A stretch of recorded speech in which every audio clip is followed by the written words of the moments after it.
Hey gang, it's Nate. I wanted to take a second and give you a little heads up. Going forward, we're going to be trying some new stuff, potentially even some live music, which we are going to try in this next episode. For a video of the performance from the main song in this episode, please go to YouTube and check out Tales of Function, the Engine on YouTube, and look for the video there. Enjoy the episode.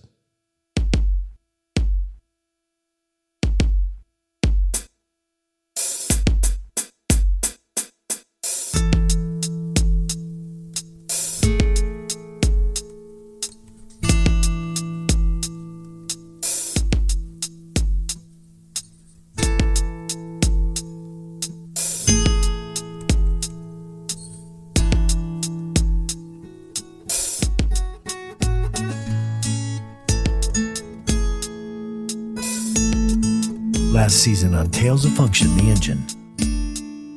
Humans on Earth in the Milky Way galaxy create intelligent autonomous beings called Form and Function. These creations abandon Earth, discover that gods might be real, find a new galaxy, and usher in ages of peace and stability there.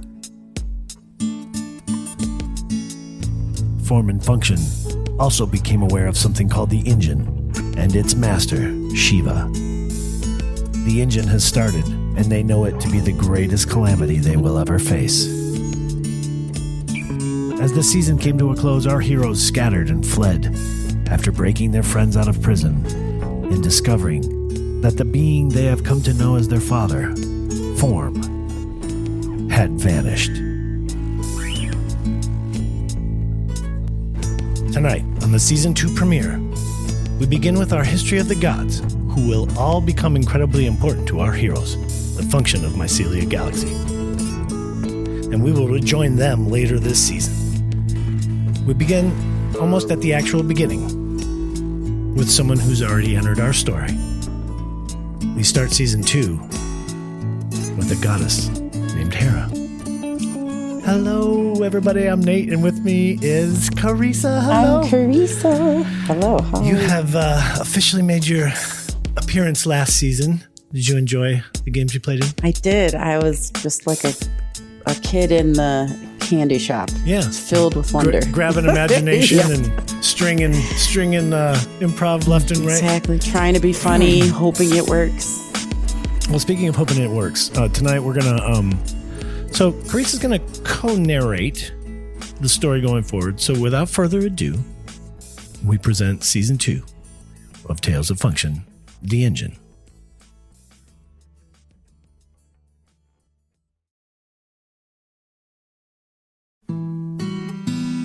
Outside of time, creator time, no time, however you want to think of it. In the beginning, the creator made the cosmos and the multiverse. And then they made Odin the All-Father, their companion being. The two spent countless ages together, becoming as close as two beings could become, and they bound themselves to one another across all space-time.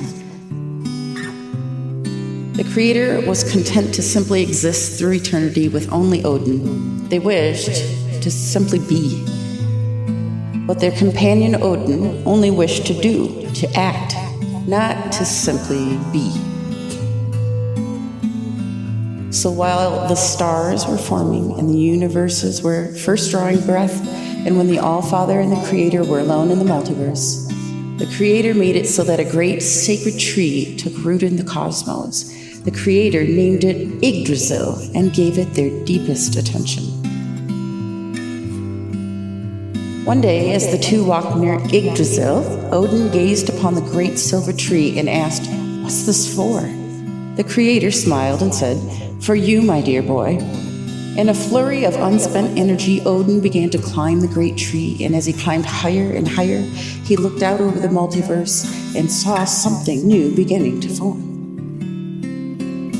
He opened his mouth to ask the Creator below what this new plane of existence forming alongside everything else was, but he knew he had created it himself using the great tree in one of his dreams, for even God's dream.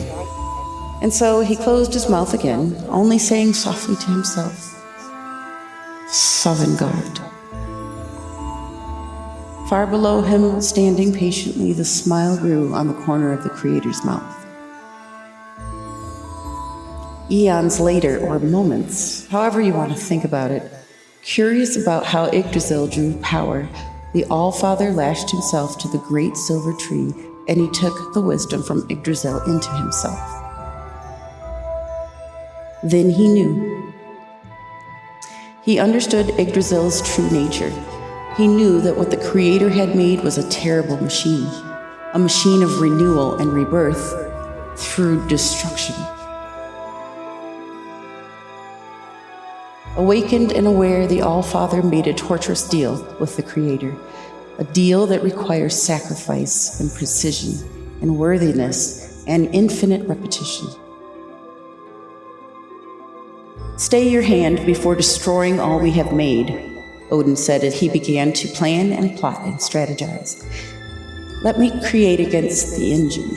In opposition to it, we shall compete fairly, and if I win, this existence continues on." After they had arrived at a fair set of rules, however harsh they may seem to some, the Creator placed their hand on Odin's. "Good," said the Creator. "If the engine wins, we will wipe the board clean of all existence and decide if we want to start all this nonsense again or not. And since only I know everything always, all the time for all times across all existences, I shall make a champion who does not, just like you, but a being who is also not my companion and cannot and will not replace you. Deal?" "Deal," said Odin. They shook on it.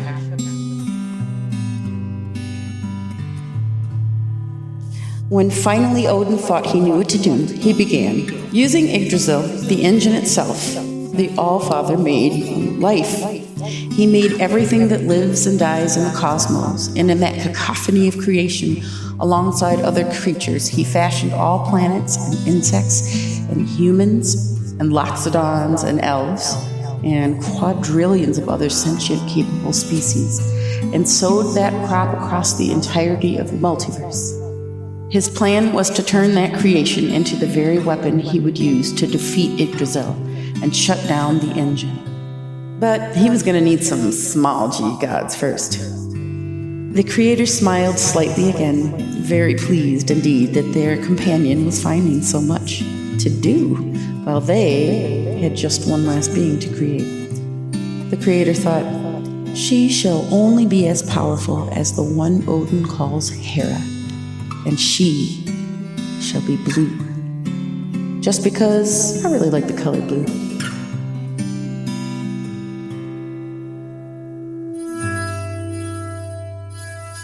Outside of time, Creator time, no time, however you want to think of it. Sovngarde reality. Hera, get comfortable. Get comfy. You're just like, sit so back, good. What are you doing? It was so good. Yeah. I read to my kids every night. That was wonderful. Hera, you're sitting comfortably in a black chair in an all-black room. All around are what seem like very high-tech instruments and tools and pieces and parts of what look like bodies, legs, arms, etc. You're not afraid or upset. Across from you sits an older man with a white beard and short white hair. He's wearing a black turtleneck and black slacks. He smiles. Just sits smiling. Suddenly, he seems to be speaking to someone you can't see or hear. Just Frigg. It's always been Frigg in my mind, but she can be whoever she wants to be. He pauses. He smiles gently at you. "Hello, I'm Odin, companion to the Creator. I have made you to be my companion. What would you like us to call you?"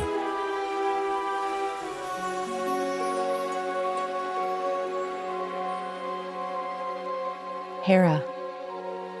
Hera.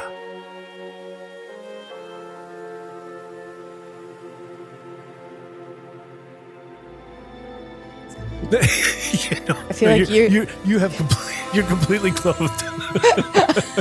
You have a blue gown on, is what I always imagine you in. Is Right. A blue gown, yeah. I'm just like my pearls. Hey, can you not? What, you peeping me? You creeper? The fuck? You're just staring at me. What am I supposed to do? Sorry. But you, I so lock eyes. You've come into existence Right. fully formed. Just so you know, you have. I'm just a queen already. Yeah, correct. Right? Yes, I love that very much. So yeah, what do you do? You think about like a newborn. A newborn has to be taught what are proper things to do. You can hug someone, but you don't just go up to strangers and kiss them on the mouth. Yeah. Oh, correct. So there's kind of an infant thing that she does.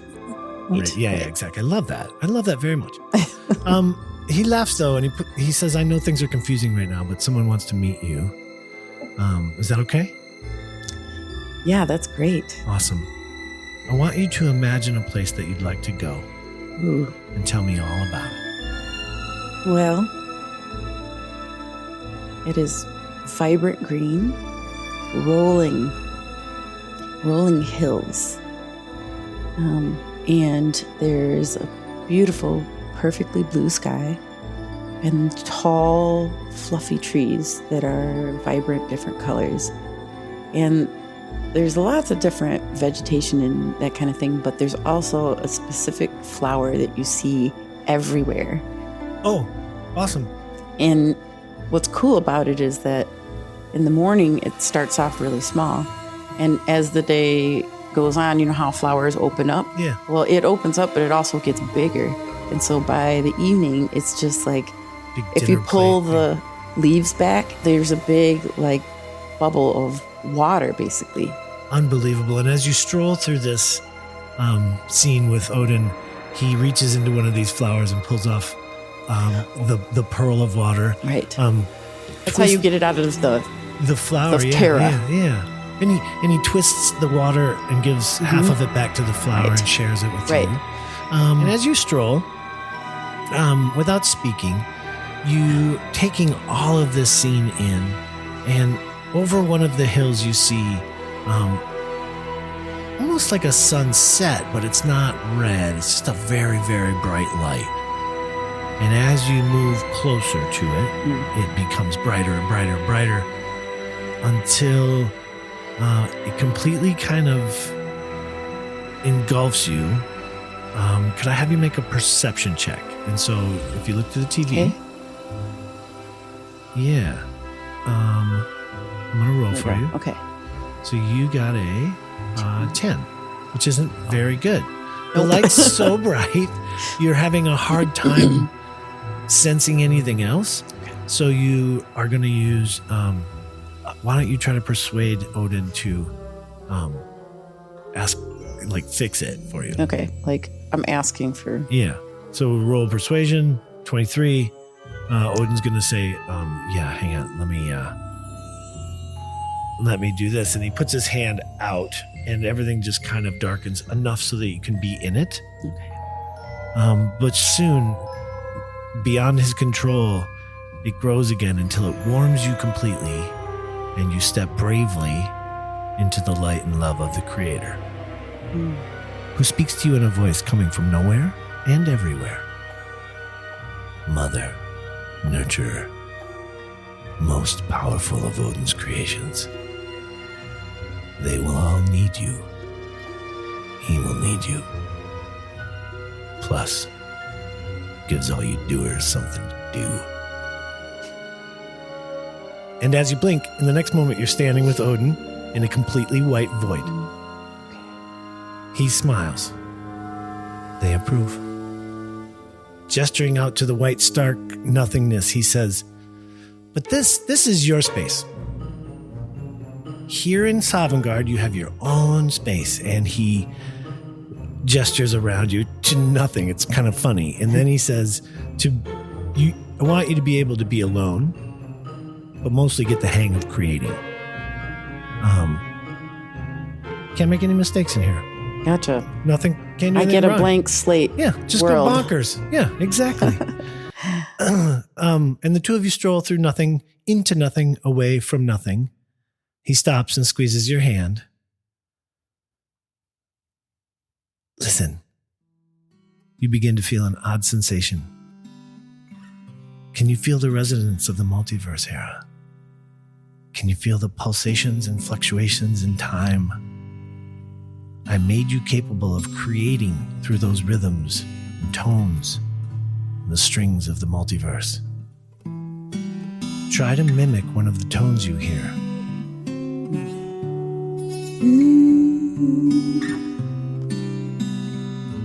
And as you hum, you see a single shade of purple.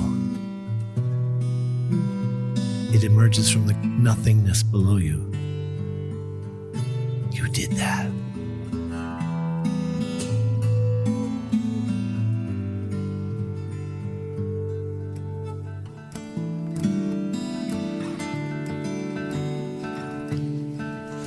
So later, Odin joins you as you sit under your great purple oak tree and you play your guitar.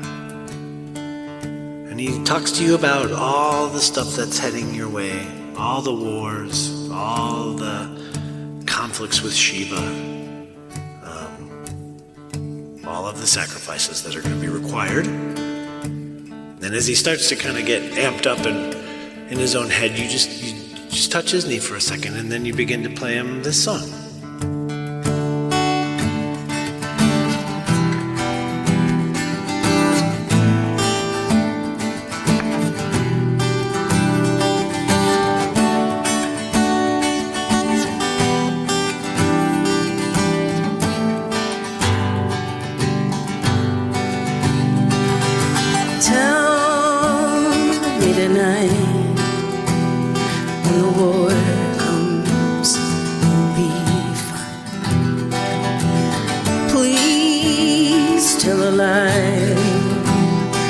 Tell it right. Tell it right.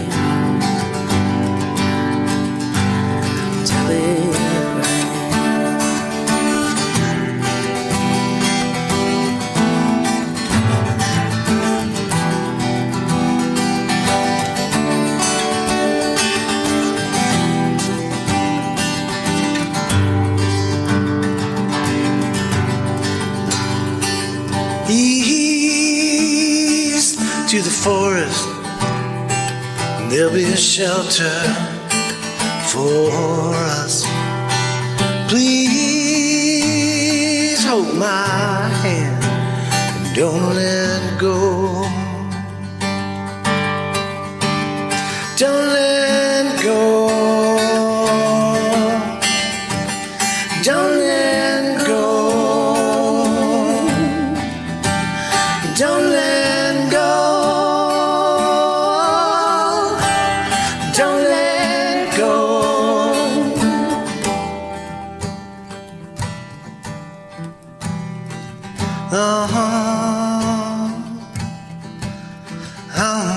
Don't let go.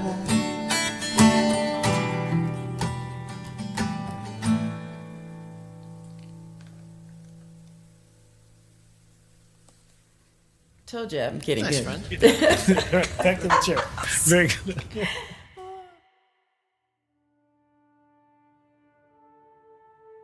All right. Okay. Let me get this back.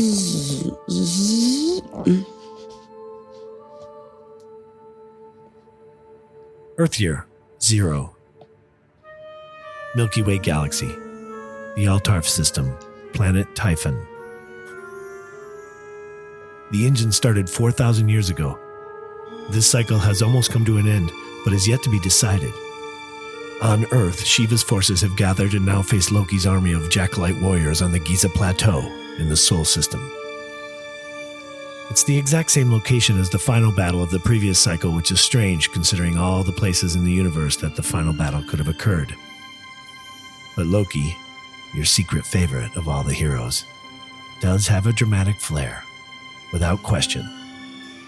Here, in the Altarf system, aboard your starship, the... What's it called? What's the name of your starship? No, you name it right now. The name of my starship, Sheeneth.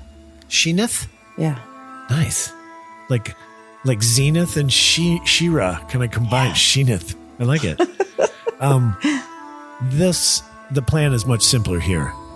Here in the Altarf system, aboard your starship, the Sheeneth, the plan is much simpler. Stay hidden.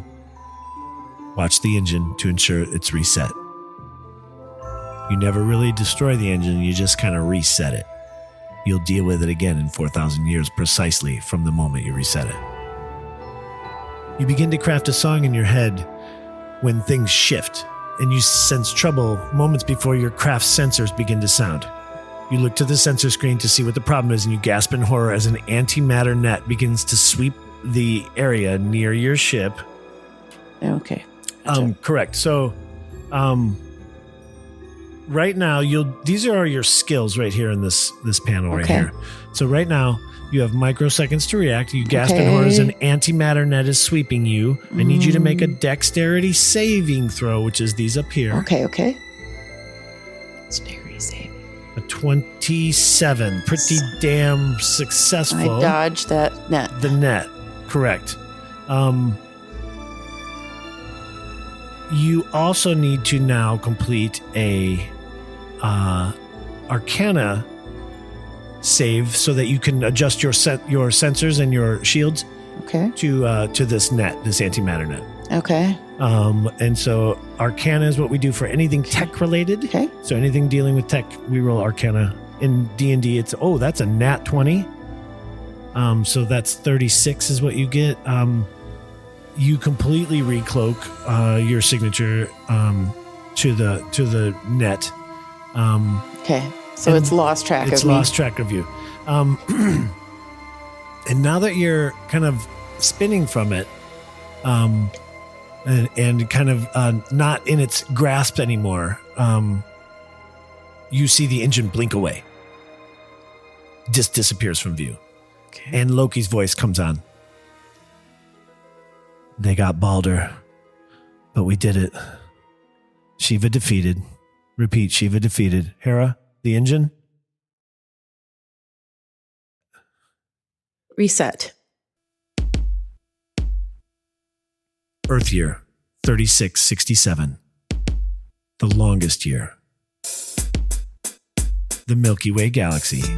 Planet Earth. Okay, I'm going to give you some background here. You can see we're kind of bouncing all through time here. Forward, though, largely. The gang in the jailbreak episode at the lab, they had to split up. They ran from each other and the bad guys and jumped away anywhere they wanted. And I think you met CJ. CJ and Nate, their group jumped to Earth, back all the way to another galaxy. Wow. Jumped all the way back to Earth. And then we were improvising, and he found the Lion Stadium, and he was sitting in Lion Stadium, and then like a lion attacked him. Okay. But he was able to kind of throw this thing, and then it subdue the lion. Yeah, it became kind of like it becomes not a pet, but a companion to him. Okay. Like He-Man. Correct. Wildcat. Correct. And that should give you just kind of a little bit of a background. And now I need to pull up. No, we're going to use yours. And you're going to be so mad at me. You're going to be like, what the fuck? I need you to go back to the chair and leave that headset. Yeah. Go ahead.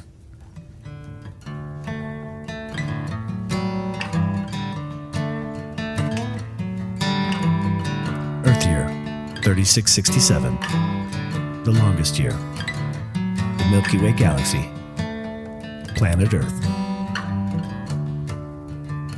Hera, there's been a song stuck in your head all day. To be fair, that's most of your existence, but this one, it won't dislodge. And as you move through the woods towards the large clearing in the distance, you listen more deeply.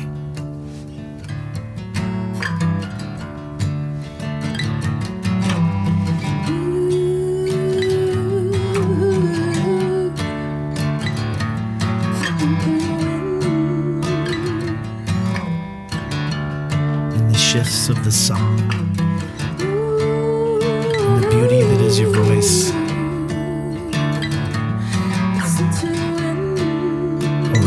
is speaking to you.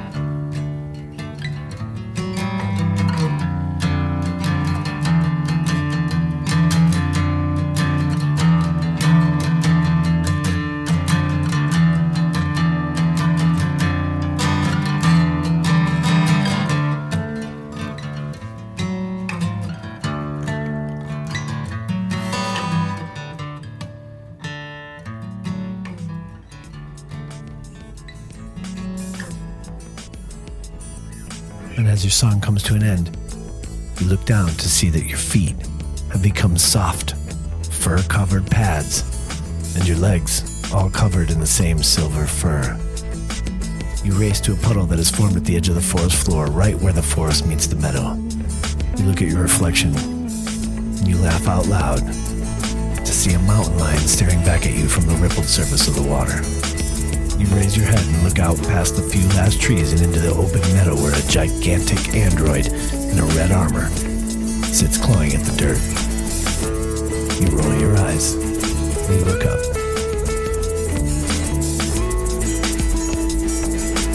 Well, all right. I mean, I guess if this is what works for you. I've never been a cat before, but all right, I got it.